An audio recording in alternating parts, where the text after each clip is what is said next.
Good evening friends. Chaitanya class की online platform पर आपका स्वागत है। कल हम काव्य दोष पढ़ रहे थे, भाग संख्या 1 पढ़ चुके हैं और आज काव्य दोष भाग संख्या 2 को पढ़ेंगे हम। यानी कल काव्य दोष की परिभाषा वगैरह जान रहे थे हम, और आज काव्य दोष कौन कौन से हैं उसके बारे में इस कक्षा में जानेंगे। दोस्तों, ये कक्षा आपको अच्छी लगे तो अपने दोस्तों में लाइक शेयर जरूर करें और चैनल को सब्सक्राइब करें। देखिए, पहला दोष है काव्य श्रुति कटुत्व दोष। कौन सा है? श्रुति कटुत्व दोष। श्रुति मानी सुनने में, कटुत्व मानी जो कड़वा हो, यानी इसमें ऐसे वर्णों का प्रयोग किया जाता है जो सुनने में कठोर हो। यानी कानों को जो उद्वेगजनक वर्ण है, कानों को उद्वेगजनक लगने वाले वर्ण है, उसका प्रयोग श्रुति कटुत्व दोष में होता है। यानी इसमें मूर्धन्य वर्णों का प्रयोग ज्यादा होता है। मूर्धन्य वर्णों का प्रयोग तथा कानों को उद्वेग देने वाले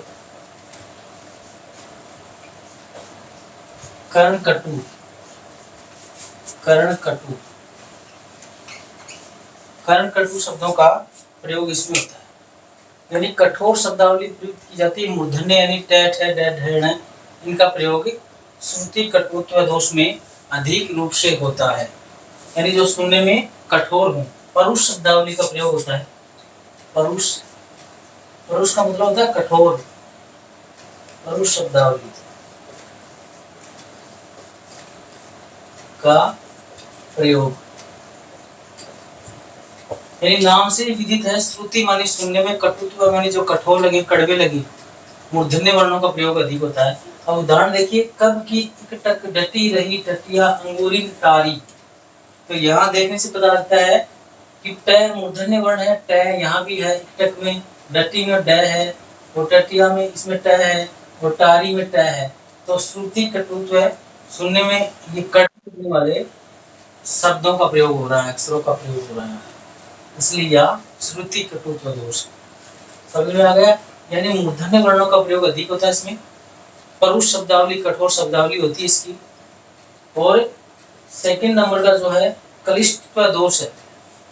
कलिष्ठ माने होता है कठिन, जो समझने में कठिन हो या ऐसा दोष जिसका अर्थ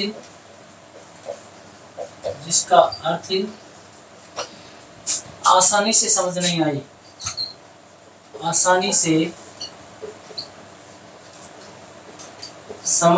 आए,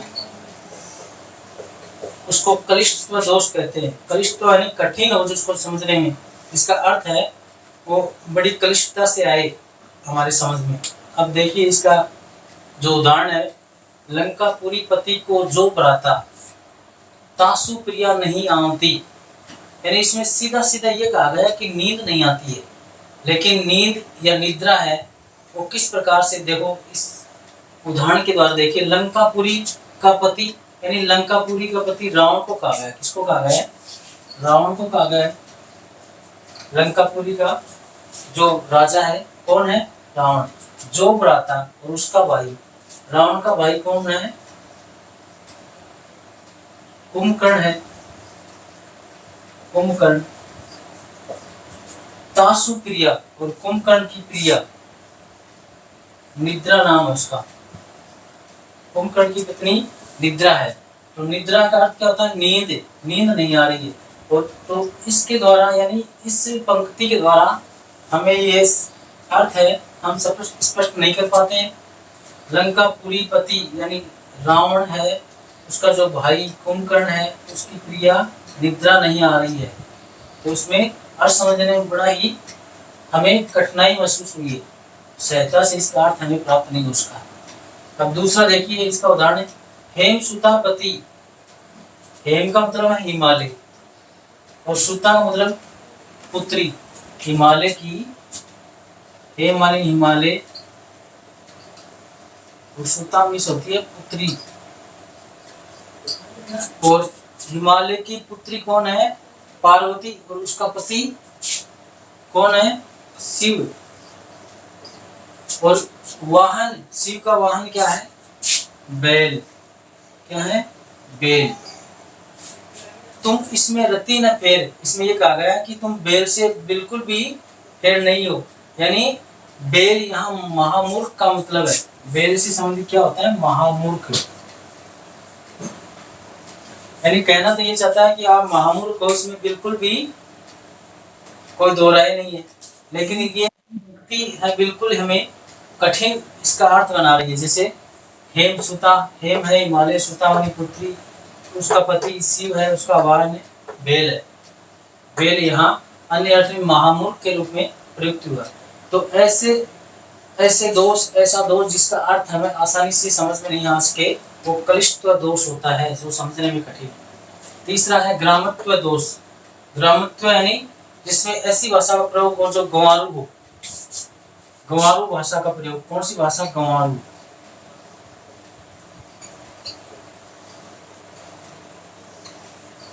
भाषा का प्रयोग।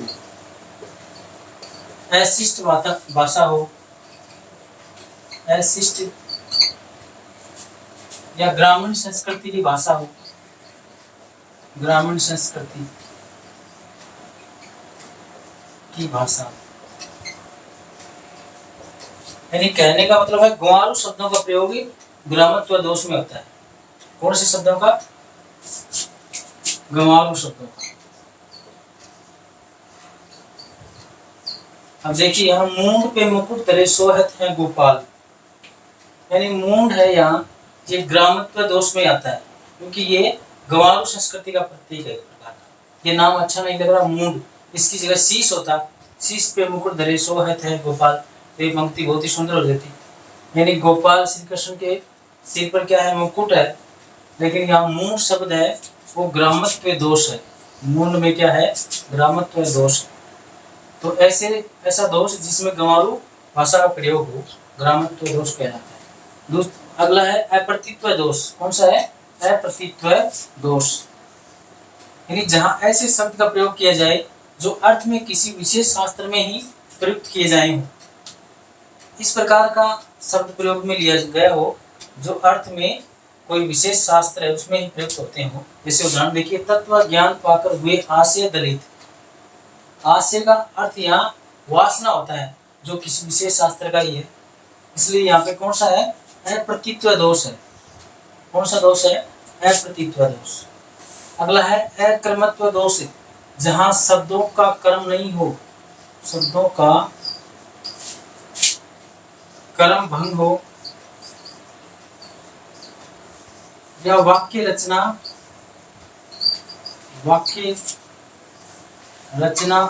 में अशुद्धि हो। वाक्य रचना कर्म से नहीं हो, वाक्य रचना कर्म से न हो, कर्म से न हो, तो कौन सा दोष होता है? अकर्मत्व। अकर्मत्व यानी जिसमें कर्म नहीं हो। अब देखिए अमानुषी, उदाहरण देखिए, अमानुषी भूमि अबांद्री करो, यानी इसमें यह कहा गया कि अमानुषी भूमि को मैं मानवों से और बंदरों से रहित कर दूंगा। इसका आशय तो यह होता है, लेकिन इसका मतलब इस पंक्ति के अनुसार क्या निकल रहा है? यानी भूमि, मनुष्यहीन भूमि को बंदरों से रहित कर दूंगा। तो ये है ना भूमि, ये इसमें पहले आएगा, और अमानुषी है वो, ये शब्द है ये बाद में है। तो इसमें क्या हुआ है? अकर्मत्व दोष हुआ है। क्या हुआ है? अकर्मत्व दोष, यानी यहाँ वाक्य में रचना क्रम है वो बिल्कुल ही सही नहीं है। शब्दों का जो क्रम है वो वाक्य के अनुसार नहीं, इसलिए कौन सा दोष है? अकर्मत्व दोष है। अब एक है दुष्कर्मत्व दोष, उसको देखते हैं। अगला दुष्कर्मत्व दोष है, यानी जब कर्म शास्त्र व लोक की दृष्टि से अनुचित हो, दृष्टि से अनुचित हो तो दुष्कर्म तो दोष होता है। यानी कर्म है वो शास्त्र भंग होता है, लोक की दृष्टि से अनुचित होता है। जैसे उदाहरण है इसका, मारुत नंदन मारुत को मन को खगराज को वेग लजायो, वेग लजायो। तो यहाँ देखने से इसका अर्थ, मारुत नंदन मारुत को मन को खगराज को वेग लजायो, इसका अर्थ देखिए, यानी खगराज किसको कहा गया है? खगराज गरुड़ को कहा गया है। गरुड़ पक्षी है, उसका वेग मारुत यानी पवन से तो अधिक होता है, लेकिन जो मन होता है उससे कम ही होता है। यानी खगराज है तो मन है वो खगराज से पहले आना चाहिए था। तो इसमें क्या है, कर्म है वो शास्त्र और लोक की दृष्टि से अनुचित है। यानी खगराज यानी गरुड़ का जो वेग है, उसकी जो गति है वो मारुत यानी पवन से तो अधिक है, लेकिन मन से कम ही है। इसलिए इसमें कर्म भंग है शास्त्र की और लोक की दृष्टि से। अतः यहाँ कौन सा दोष है? दुष्कर्मत्व दोष हुआ है। इसका बहुत ही मोस्ट उदाहरण है ये, कई बार एग्जाम में पूछा गया है कि मारुत को मन को खगराज को वेग लजायो, इसमें कौन सा दोष प्रयुक्त हुआ है? तो उसमें दुष्कर्मत्व दोष प्रयुक्त हुआ है। इसी का उदाहरण आता है, कई बार एग्जाम में हिंदी साहित्य काव्य शास्त्र के एग्जाम में आ चुका है, फर्स्ट ग्रेड में भी आ चुका है, सेकंड ग्रेड में भी आ चुका है। जय हिंद, जय भारत।